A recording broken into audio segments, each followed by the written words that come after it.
hasn't left the field much for you guys. And I'm curious, after with what Bray did, with what King did, and some of the other guys that you mentioned, like what did you learn about your DB depth after the Tennessee game, and kind of how much it is, how little, things like that? Well, I think, I think there's always a next man up mentality. Those guys have to be ready at a moment's notice. You talk about those things, you have a sense of urgency in practice that, the guys that are rolling with the twos have to know that at any given moment, right, they could step in and have major impact on a game. Certainly a game like this where you had, a number of DBs that went down, you can point to this to say, hey, this is why it's so critical, right, that you have the same level of urgency that the guy that may be going out with the starting defense, because at any given moment, right, you're going to come in and have a tremendous impact on the game one way or another, whether you're prepared for it or not. And so certainly I think our young guys, they seem to do that in practice. They have an urgency to be able to get in. Bray Hubbard was a great example of that. Goes about his business workmanlike every single day and really prepares with an expectation that he's going to go in, and he produced at a really high level, but it's certainly an opportunity for us to be able to point towards how critical practice habits have to show up one way or another in games. Go right up the middle here, Mike. How would you describe what happened on that illegal substitution penalty where it looked like Moling was pushed King and then he went down? Yeah, I mean, guys, obviously, we tell guys if you're injured or if you're hurt or if you're, pulling up with a cramp, you got to go down in that situation. We're not able to substitute someone when a team is going fast, and so if you're injured, the protocol there is for a guy to go down, and I think we were able. Our training room does a tremendous job, and we got a guy back after however long it was. Any other questions for Coach? Finish up with Katie here on the left. Kalen talked after the game, about this team hasn't or struggled to play complete football on both sides of the ball. When the offense is doing well, the defense maybe isn't, and vice versa. And I know you're just in charge of one side of the ball, but maybe why do you think that is, and how can that change that this team can play complete football? That's a great question. I mean, those are the things that's the secret sauce, right? How do we play team football, offense, defense, special teams, collectively together to maximize our opportunity to win? You're going to have moments, right, where one side of the ball versus another may be executing better on any given moment. The most ideal thing is that we're all hitting on all cylinders, for 4 quarters, but that rarely happens in a game or in a season. I think as you look at this, there are no excuses, right? The standard is the standard, and you have to find a way to win, and you have to find a way to play complementary football across the board. But these are some of the growing pains that we're going to deal with and continue to work through as a football team. But I think there's a ton of confidence in our players and coaches, and knowing that we are taking steps in a direction to be able to have great team chemistry. I think Kalen does a tremendous job with the culture of our program, the buy-in from our players, and when you have adverse situations like this, it's always about how you respond, and I think our guys have done a really good job in terms of their response, talking to them yesterday, and then certainly the demeanor that they have this morning. All right, thank you, Coach. All right, thanks, guys. Roll Tide.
All right, guys, just go ahead and raise your hand, and we'll go ahead and take questions. We'll start with Charlie here on the right. Yeah, hey, Coach. Just how would you assess Jalen's play in this last game, and what do you do to kind of keep his confidence up after the last couple weeks? Well, I think, none of us coached or played well enough in the game Saturday, and that starts with me. Our ability to execute consistently and take advantage of the opportunities that we were presented.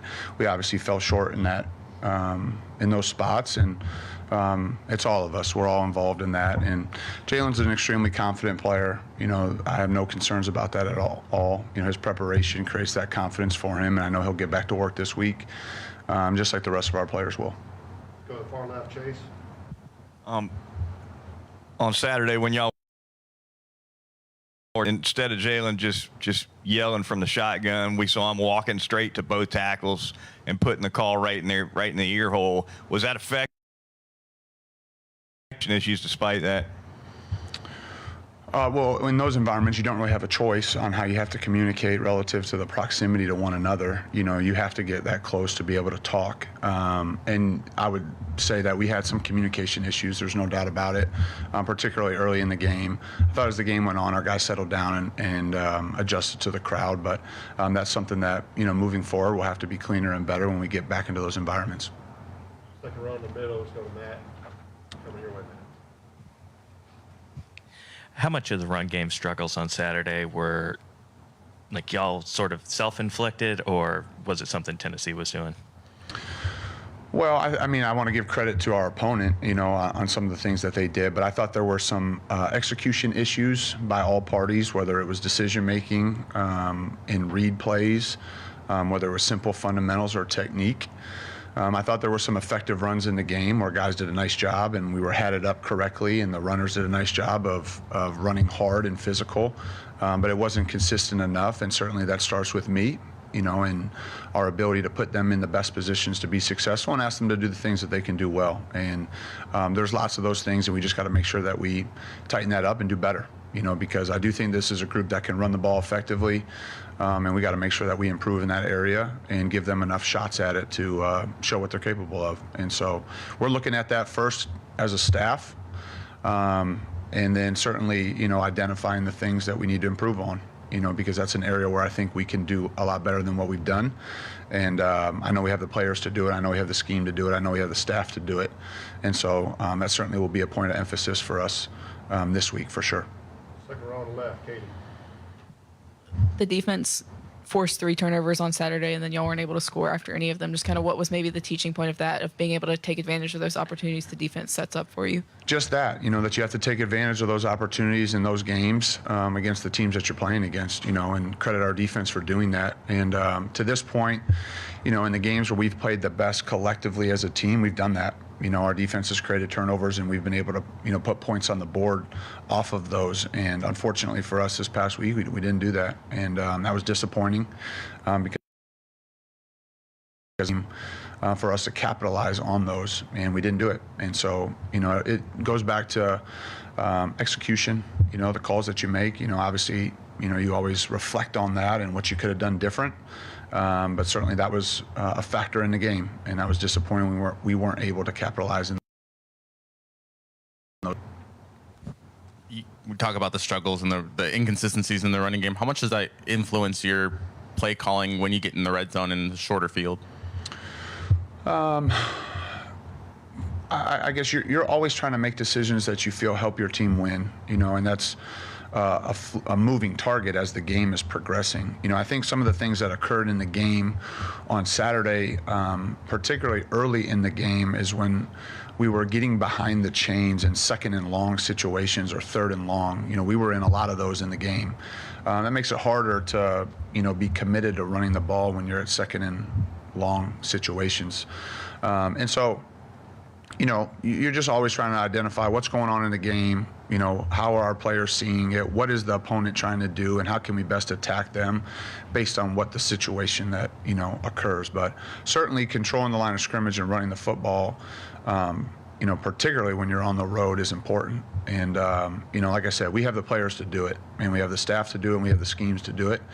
And so that'll certainly be an emphasis for us moving forward. Being on the left side, front row, Colin. Hey, Nick, after the game Saturday, it seemed like Jalen Milroe, consistently, he's like, took responsibility for the offensive struggles just over and over. I'm curious, like, what is your message to him post game to make sure he, the weight isn't, impactful of, the responsibility of that weight, like, isn't impactful for weeks to come, and like that he, moves on, and, in terms of being a leader and kind of the continuation of what you guys want to do offensively. And that he doesn't. Well, I think Jalen's made some incredible plays for us this year. I don't think there's any doubt about it. And certainly, some of the success that we've had offensively, he's been right at the forefront of it. And so he knows that, and certainly, when you come up short, there's always plays that you would like back. There's always moments, coaches and players. And that's just not the quarterback. That's everybody. And so, that's part of competition. We know we can play better. We have to play better. We have to coach better, and so I think everybody, that competes at a high level understands what that looks like and how to respond and how to, get up off the mat and get back to work and get prepared and ready to go play in the next, game. And so that's no different for coaches, players, everybody. When you fall short and you don't do as well as you'd like and as what you expect to and what the standard is, you got to get up off the ground and keep swinging and keep working and have confidence in what you've done. I think that's the biggest message to the guys is that we have seen it. It's not like this is something you're chasing that you haven't done or shown. And so that's the message, not just to Jalen, but to the rest of the group is let's get back to playing the type of football we know we're capable of playing. And, that's our task this week. Stay in the front row here, Jack. Hey, Nick, Coach Kane obviously has a lot of familiarity with Corey Batoon over at Missouri. Has he kind of talked with you about what they can do and just what have you noticed in general from their defense on film? Yeah, certainly, any type of crossover experiences or relationships that you have amongst staff, you always have questions. I would say what great coaches and Coach Batoon is the same is, you try to adjust what you do based on the personnel that you have. And so there's always core fundamentals and principles that, both Kane and Coach, Batoon share, but each group's a little bit different. Each year's a little bit different. And, I think the way that they play, I think the effort, the toughness, the physicality, the disruption of the football, I think those are the things that you see aside from maybe some similarities schematically, because I think great coaches like the ones we're going against this week, they just adjust to who they have and what their players do best. And so year to year that may look different, but I think the style of play and how they play, those are the things that show up, both with, Coach Womack and Coach Batoon. All right, time for 3 more questions, starting on the back row on the left. Moving forward, how do you plan to incorporate veteran receivers like Kendrick Law and Kobe Prentice when playing seasoned defenses? Well, we're always looking at utilizing all of the personnel that we have and how we can best put our players in a position to be successful. That's for every position, who can give us the best chance to win, who practices the best. I think both those guys are really talented players, and I know they're going to have big moments for us here down the stretch. And so, I think not just those two in particular, but all the guys. We need everybody, to continue to progress, continue to learn, continue to grow, so that we can utilize them all, here down the stretch. Go to Mike, and then we'll finish the On Jalen's 4th down sneak towards the end of the first half, the TV broadcast showed Ryan and Jeremy pretending to shoot a basketball on the outside of the field. Is that part of the design of the play or just something spontaneous? Yeah, you're talking about the quarterback sneak. Yeah, there's nothing on the field that we're not coaching. So that's how I answer that. All right, we'll finish up with Cody. Second row here.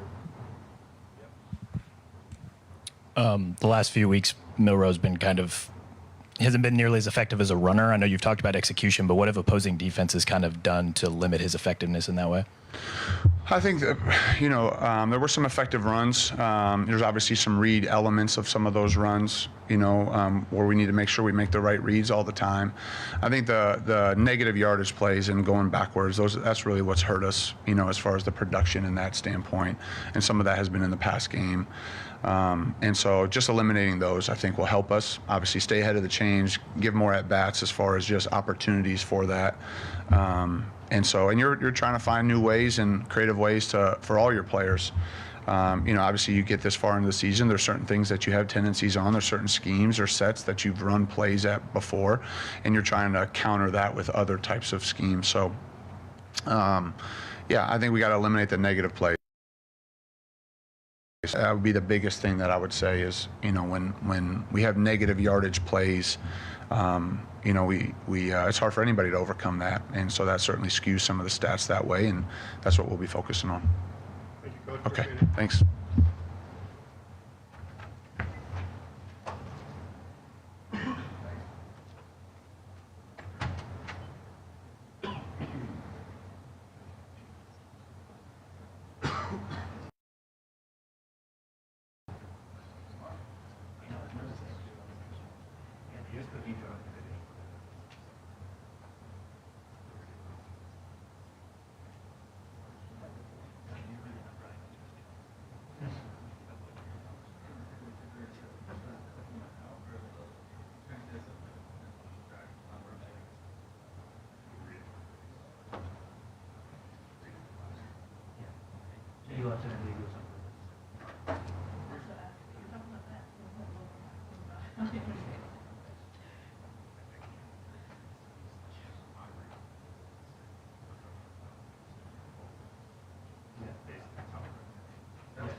We'll have Coach DeBoer make his opening statement, and we'll take questions. Leave your hands up for me for a minute, please. Coach. All right. Good morning. We've had two losses now, and trying to find those complete games and as a team. And there's been times throughout the season where we've played very complimentary. It might be takeaways and scoring. It might be one team needs a little pick me up, the other comes through. But when the losses happen, those things get amplified. You certainly really look into that more. We got to play better as a team. It's what great teams do. And so we haven't been our best in those two games in particular. And I know there's other times we can always look and know we got to improve, but can't have the mistakes, can't have the penalties, got to have better execution, all those things that put you behind the eight ball, throughout the course of the game. And here in the SEC, there's such a fine line, obviously, between winning and losing, and that's how you get beat. And so, that's on all of us. It starts with me just continuing to set the standard, that will lead to high performance. And I know that it just comes down to competing, being solution oriented every day, bringing everything you have to the football team. I'm confident in a group of guys that want to be great. There's no doubt about it. I can see in their response each and every day, just showing up to work. And so, I have no doubt that that's going to continue to happen. We know that just being a championship football team is hard. We all signed up for it. We all want to continue to improve our awareness, our intensity. And that's not just intensity on the football field and all that. That's just everything we do. We know it takes everything we got. And, that's what we signed up for. So I think the biggest thing is the message has been over the weeks, not just this week or not just after Vanderbilt, but the weeks, all season long. The message is always going to be there's never going to be excuses. That's one thing that, only softens character. It lowers the standard, and that will never happen. And so, again, talk about being solution oriented, continue about moving forward.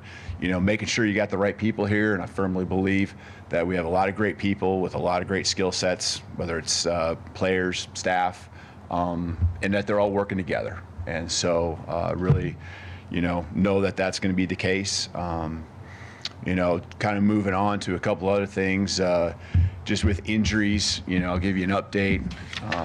I know with Keon Sab, he does have a lower extremity injury. We're still gathering information here, but we do expect him to be down for a while, and so, that could be an extended amount of time, and we'll just continue to evaluate that. I know there's a lot of, I think one position group in particular, just kind of put them all together. All the other DBs, I think, just look to see how they progress throughout the week. A lot of similarities between just kind of the level of the injuries that they all have. And right now, I'd be expecting them all to be able to play on Saturday. So be ready to go. When it comes to Missouri, just Coach Drinkwitz, especially over the last 2 years, but I know it takes time for him to build to this, has done a great job. Great football coach, just as far as how he's developing guys and, bringing the right people into his program. Got some transfers that have added to, a solid group of returning starters, 17-3 over the last 2 years. Just a resilient group, won some close games. And so we got another great task at hand, as they're always going to be in the SEC. And, our guys are looking forward to the challenge. I know this week's going to be, one where we get back to work and want to bring a homecoming win back home for all our fans, all our alumni. Thank you, Coach. Let's start with Charlie Potter here on the right. Yeah, Coach, just with Jalen, is he dealing with anything from an injury standpoint, maybe banged up a little bit? And if not, what do you do to kind of build his confidence up after the last 2 weeks? Sure. Yeah, I think at this point in the year, I don't think there's many guys that play a lot of snaps who don't have something, and just working through it. But he's more than capable, and as he goes through the week, you're just ready to play on Saturday. So there's nothing that's going to be holding him back from going out there and being able to help us get a win. Confident of that. Stand right side, Kirk. Kirk, right there.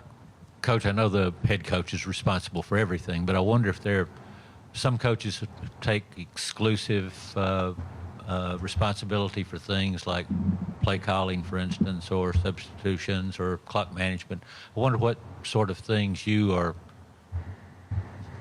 besides your veto power, anything that are exclusive to you. Yeah, I think all those things you mentioned are part of the job responsibility and how I look at it, and take all those things seriously. And so every element of the program, it's always things that I'm going to discuss if it involves other people, which usually it does, and go to those people. Making sure our coaching staff is always aligned on the same page, whether it is the play calling, whether it is the situational piece, off the field, recruiting efforts, making sure everything's always aligned. And so, evaluating, I'll tell you this, a lot of times there's situations that do come up that really work out for you. And, you think about many times where, in the past with different teams and all of that, maybe it's not the decision you would have made as far as that particular call, but there's a lot of good calls that you can make that all work. And so what happens is you got to make sure that the guys are prepared, that they're confident, and then going out and execute what it is that you've been working on. So, I feel full confidence in who we have, and my job's to continue to guide them, give them, my perspective. Be there in the moment in the games, to continue to make sure we're sticking to the plan that we worked on, the plan that was created, the ones that the guys have practiced, and just making sure we're staying the course, in that moment, and then also staying the course as we continue to develop our players over the course of the years, and their careers. Go to Chase, far left.